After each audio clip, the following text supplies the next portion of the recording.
Reality has always sold itself as stable. Gravity pulls down, time moves forward, cause comes before effect, and physical constants stay politely constant. But that sense of stability is an illusion created by scale and luck. At the deepest layers of existence, reality is not a finished product. It is a running system. And like every complex system ever built, it glitches. At first, the glitches are microscopic. A particle appears where none should exist. A quantum state collapses in a way that slightly violates probability. A nanosecond of time stretches just a little too long. Most of these errors cancel out or dissolve into background noise. But occasionally, they don't. Occasionally, they stack. They propagate. They leak upward into the macroscopic world. And when they do, reality itself starts to misbehave. A light beam bends where no mass exists. A chemical reaction produces impossible byproducts. A clock loses time without slowing. A building vibrates even though no force is acting on it. At first, scientists call these anomalies, then outliers, then experimental error, until the day comes when the anomalies stop being rare and start forming patterns. This is the moment when humanity realizes something unsettling. The laws of physics are not laws in the legal sense. They are closer to protocols, and protocols can break. In the early days, glitch events are isolated. A research lab in Antarctica records a region of space where temperature drops below absolute zero for a fraction of a second. A satellite detects an object casting a shadow before it exists. A particle accelerator produces energy without measurable input. Each event is written off, buried in footnotes, dismissed as faulty instrumentation. But buried data accumulates. And eventually, someone notices that the same kinds of errors are repeating across unrelated systems. That someone is not a physicist chasing truth, but an engineer chasing reliability. Engineers are trained differently. Where scientists ask why, engineers ask whether something works consistently. And the answer they keep arriving at is no. Reality is no longer consistent enough to trust blindly. And so a new discipline emerges, not officially at first, but inevitably. Reality debugging. At first, reality debugging looks like advanced physics combined with systems engineering. Teams monitor space-time metrics the way software engineers monitor server loads. They build dashboards that track gravitational stability, temporal coherence, and quantum noise density. Entire rooms fill with live models of reality itself, constantly comparing what should happen with what is happening. When the models diverge beyond acceptable thresholds, alarms go off. These engineers don't study reality to understand it. They study it to keep it running. The first confirmed large-scale glitch happens in a city. For reasons no one can initially explain, objects in a 6-block radius begin to fall sideways. Not upward, not downward, but laterally, as if gravity itself rotated 90 degrees. Cars slide into buildings. People cling to lampposts. Rain falls horizontally. For 37 seconds, the city exists under a different gravitational vector. Then it snaps back. No earthquake. No explosion. No detectable external force. Just a transient rewrite of one of the universe's most basic rules. This is when governments stop calling the anomalies theoretical. Reality debugging teams are quietly assembled under innocuous names. Infrastructure stability groups. Advanced anomaly mitigation units, physical systems reliability task forces. Their mandate is simple to state and terrifying to execute: detect, isolate, and repair errors in physical law before they cascade. But how do you fix reality? The answer is uncomfortable. You don't fix it directly. You patch it.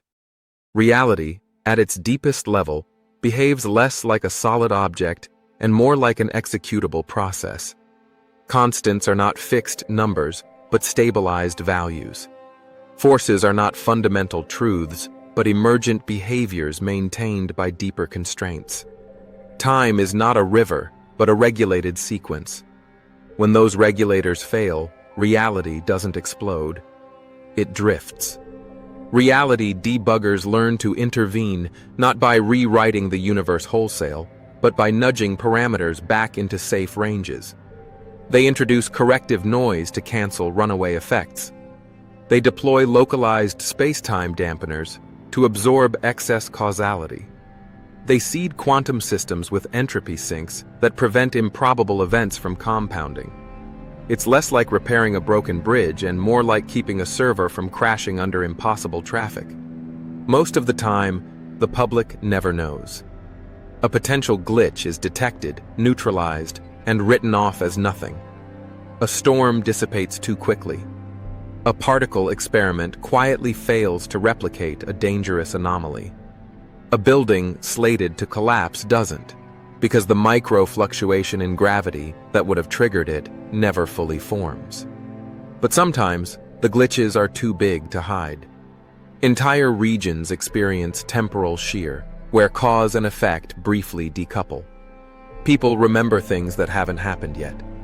Surveillance footage shows events occurring before the cameras are activated.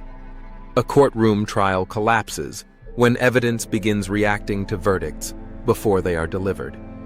In one case, an entire town experiences a loop lasting 11 minutes.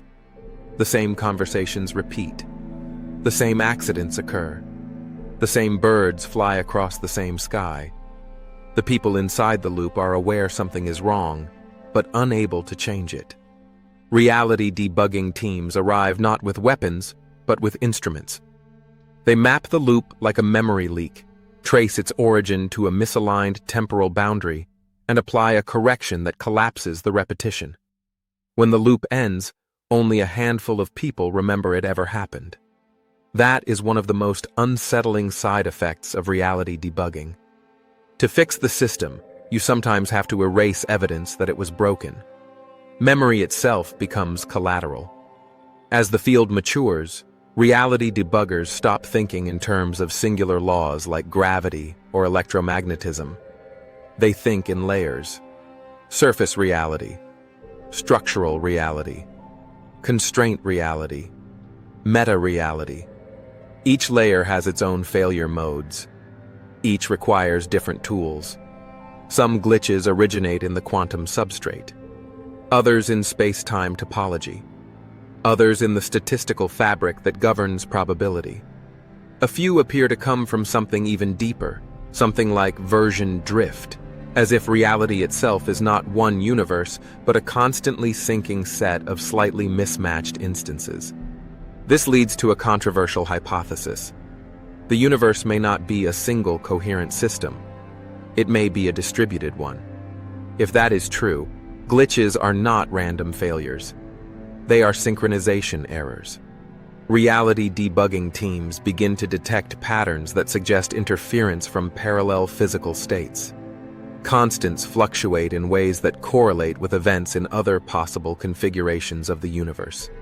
Not other universes in the science fiction sense, but neighboring solution spaces of physical law. Reality is not breaking on its own. It is colliding with alternate valid versions of itself. This realization changes everything. Debugging reality is no longer just maintenance. It is negotiation. Some glitches resist correction. They behave as if the universe itself is pushing back, restoring the anomaly after each patch. These are labeled persistent faults. In software, persistent faults often indicate a deeper architectural conflict.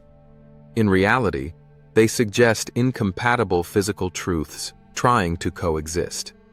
In one infamous case, a region of space refuses to obey conservation of energy. Every attempt to stabilize it results in energy reappearing elsewhere, often violently. The region becomes known among engineers as a phantom generator. It cannot be shut down without causing larger instabilities, so they quarantine it. Reality debugging introduces zones of controlled abnormality, Places where known glitches are allowed to exist because fixing them would do more harm than good. These zones become experimental grounds, power sources, research sites, and in some cases, forbidden areas. Over time, the public begins to notice that some places feel wrong. Not haunted, not cursed, but subtly misaligned. Sounds behave oddly. Depth perception falters. Emotions fluctuate without cause. These are not psychological effects. They are side effects of reality operating slightly outside its default parameters. The existence of reality debuggers forces humanity to confront an uncomfortable truth. Physics is no longer sacred. If physical law can be monitored, patched, rolled back, or sandboxed, then it is no longer an immutable foundation. It is infrastructure, and infrastructure can be optimized. This raises ethical questions that no civilization has ever faced before. Should reality be allowed to glitch naturally, even if it causes harm? Or should it be stabilized at all costs? Who decides what version of physical law is correct?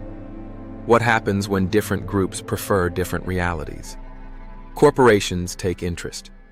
A world where gravity can be locally adjusted is a world with new construction methods, new transportation systems, new weapons. A world where probability can be dampened is a world where risk itself can be engineered. Governments take interest for obvious reasons. A stable reality is a controllable reality. Reality debuggers find themselves under pressure to do more than fix glitches.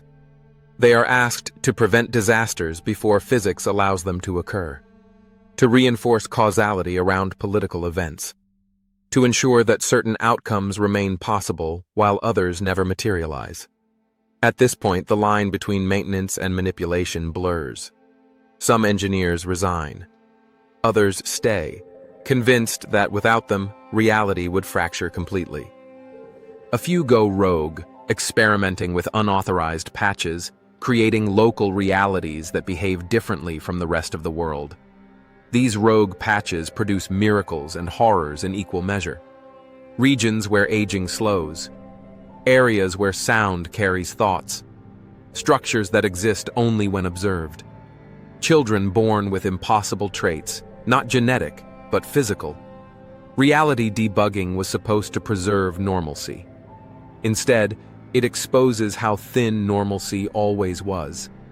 The most dangerous glitches are not dramatic. They are subtle. A slight drift in the speed of light. A tiny inconsistency in entropy. A statistical bias that makes certain events marginally more likely over decades. These slow errors reshape civilizations without anyone noticing. Reality debuggers learn to think on timescales longer than human lifespans. A patch applied today may prevent a catastrophe a century from now, or cause one. At the deepest level, some engineers begin to suspect that reality itself may be testing them. That glitches are not failures, but probes. Stress tests applied by a system far larger than the observable universe. A way of seeing whether intelligent life can maintain its own physical substrate. If that is true, then reality debugging is not just engineering. It is a qualification process. The final question no one can answer yet is the most unsettling of all. What happens if the debuggers stop? Not because they fail, but because they succeed too well. Because reality becomes so optimized, so tightly controlled, that it loses its capacity to evolve. Glitches may be dangerous, but they may also be how new laws emerge. And if reality is a system capable of change, then the engineers who fix its errors are also shaping its future.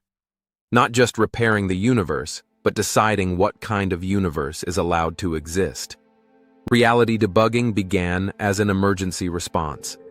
It may end as the most powerful form of authorship humanity has ever known. Hey everyone! If you enjoyed this video, make sure to hit that like button, drop a comment to share your thoughts, and subscribe so you don't miss any of our future uploads. Your support helps this channel grow. Thank you for watching.